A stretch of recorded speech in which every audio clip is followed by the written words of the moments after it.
चलिए फ्रेंड्स, अब करते हैं मेवाड़ राजवंश के बारे में। ठीक है फ्रेंड्स, अब देखते हैं, हमने पिछले लेक्चर में पढ़ा था राजा गुहिल के बारे में। ठीक है फ्रेंड्स, राजा गुहिल ने मेवाड़ राजवंश की स्थापना की थी। अब आगे इनके बाद में कई सारे राजा हुए, जैसे राजा भोज, नागदित्य, महेंद्र फर्स्ट, अपराजित, विक्रमादित्य, महेंद्र सेकंड। अब ये फर्स्ट और सेकंड का मतलब क्या है कि इनका नाम भी महेंद्र था और इनका नाम भी महेंद्र था। तो जो पहले आए उनको फर्स्ट नाम दे दिया और जो बाद में आए उनको सेकंड नाम दे दिया। अब तीसरे नंबर पे भी कोई महेंद्र नाम का राजा होएगा तो उसको थर्ड नाम दे देंगे। इस तरह से फर्स्ट सेकंड थर्ड नाम दिया जाता है। ठीक है फ्रेंड्स, अब ये जो है ये इतने इम्पोर्टेंट नहीं है, हमें केवल उन्हीं के बारे में पढ़ना है जिसने कोई निर्माण कार्य किया हो या कोई बहुत बड़ा युद्ध लड़ा हो, वही एग्जाम में पूछा जाता है। ऐसे तो हजारों राजा हुए थे, हमें हजारों राजाओं के बारे में नहीं पढ़ना। ठीक है फ्रेंड्स, जो जो इम्पोर्टेंट है एग्जाम की दृष्टि से हमें केवल उनके बारे में ही पढ़ना है। तो चलिए देखते हैं महेंद्र सेकंड। जो महेंद्र सेकंड हुए, इन्होंने, अब जो गोहिल थे उन्होंने क्या कहा था भीलों को कि हम आपसे कर नहीं लेंगे, टैक्स नहीं लेंगे, और भीलों की सहायता से उन्होंने मेवाड़ राज्य की स्थापना की थी। ठीक है फ्रेंड्स, लेकिन जो महेंद्र सेकंड थे इन्होंने अपना वादा तोड़ दिया। इन्होंने क्या किया, भीलों से टैक्स लेना शुरू कर दिया।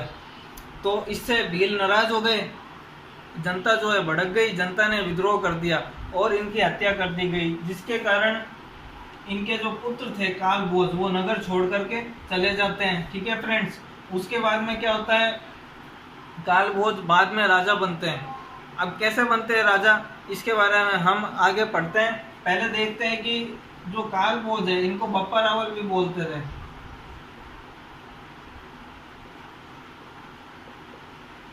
ठीक है फ्रेंड्स, बप्पा रावल भी इनका नाम है।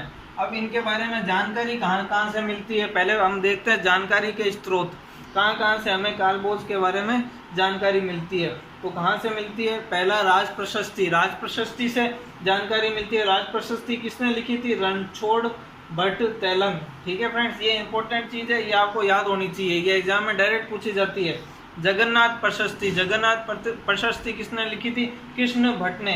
मान मौर्य शिलालेख ये लिखा था पुष्प ने। एकलिंग महात्म्य, एकलिंग महात्म्य कुंभा के द्वारा लिखा गया।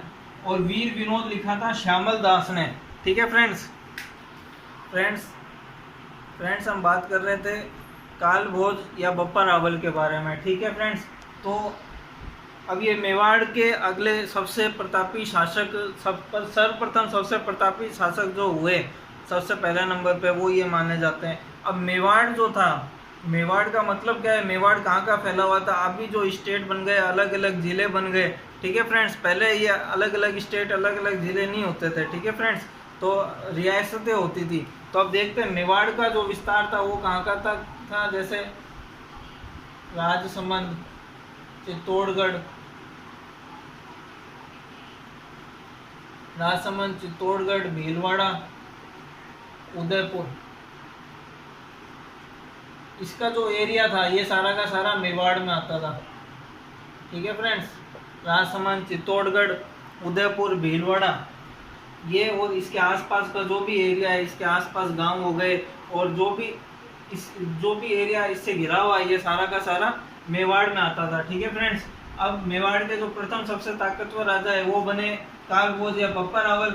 ये पहले क्या करते थे, बचपन में ये नगर छोड़ के चले गए थे, उसके बाद में ये हारित ऋषि की गाय चराते थे। हारित ऋषि के आश्रम में चले गए थे, ये हारित ऋषि की गाय चराते थे। अब हुआ क्या, इन्होंने हारित ऋषि की बहुत सेवा करी तो ऋषि ने इनको आशीर्वाद दिया कि तुम अगले मेवाड़ के शासक बनोगे और बहुत ही प्रतापी शासक बनोगे। तो उनके आशीर्वाद से ये शासक बने। इन्होंने उस समय मेवाड़ पे अरब देशों का आक्रमण हुआ, अरब देश से लोग आए, उन्होंने आक्रमण किया।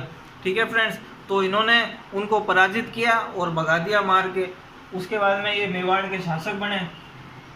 अब हुआ क्या कि जब ये गाय चराते थे उस वक्त क्या हुआ कि एक गाय जाकर के खड़ी हो जाती है एक स्थान पर और उसके थन से दूध निकलने लगता है अपने आप। ठीक है फ्रेंड्स, तो जब ये देखते हैं कि अपने आप दूध निकल रहा है, अगले दिन भी ऐसा ही होता है, उससे अगले दिन भी ऐसा ही होता है, तो ये आश्चर्य में पड़ जाते हैं। उसके बाद में जो कालभोज है वो वहाँ पर खुदाई करते हैं, तो खुदाई करने पे इनको चतुर्भुजी शिवलिंग मिलता है। ठीक है फ्रेंड्स, चतुर्भुजी शिवलिंग मिलता है। तो उस स्थान पे इन्होंने मंदिर बना रखा है, एकलिंग नाथ जी का मंदिर। ठीक है, ये महादेव के परम भक्त थे, महादेव की उपासना करते थे। वहाँ पे इन्होंने एकलिंग नाथ जी का मंदिर बनाया। और ये कहाँ है? कैलाशपुरी गांव उदयपुर में। अब इन्होंने उपाधियां क्या क्या ली थी? उपाधियां इनकी थी बप्पा रावल और हिंदुआ सूरज, यानी कि इनको बप्पा रावल भी बोलते हैं और हिंदुआ सूरज भी कहते हैं। ये इन्होंने सर्वप्रथम मेवाड़ में सोने के सिक्के भी चलाए थे। ठीक है फ्रेंड, सबसे पहले सोने के सिक्के इन्होंने चलाए थे जिसके ऊपर सूर्य अंकित था। इससे यह भी पता लगता है कि जो मेवाड़ राजवंश के राजा थे वो सूर्यवंशी थे, रघुवंशी थे। ठीक है फ्रेंड्स, इसके अलावा इन्होंने और भी निर्माण कराया, जैसे सास बहू का मंदिर नागदा उदयपुर में बनवाया। अब आपको पता होना चाहिए मेवाड़ में कौन कौन से क्षेत्र आते हैं, उदयपुर, राजसमंद, चित्तौड़गढ़, भीलवाड़ा।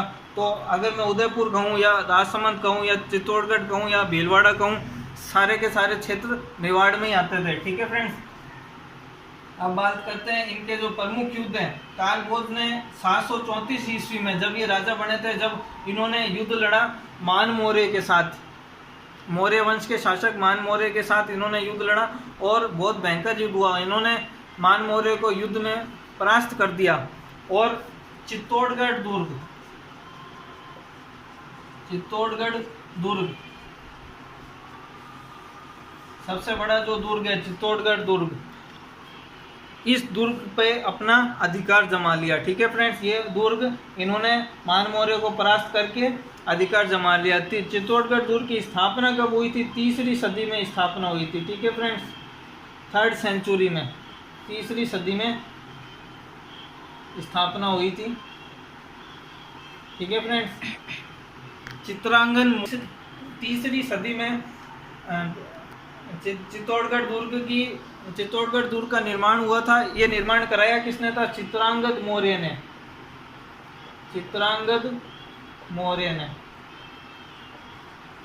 ठीक है फ्रेंड्स, चित्रांगद मौर्य ने चित्तौड़गढ़ दुर्ग का निर्माण कराया था। अभी तक यहाँ पर जो मौर्य वंशी शासक थे उनका अधिकार था, लेकिन इन्होंने इस दुर्ग को, ये दुर्ग बहुत ही पावरफुल दुर्ग माना जाता था, इस दुर्ग को मौर्य वंशियों से छीन लिया और उस पर अपना अधिकार कर लिया 734 ईस्वी में।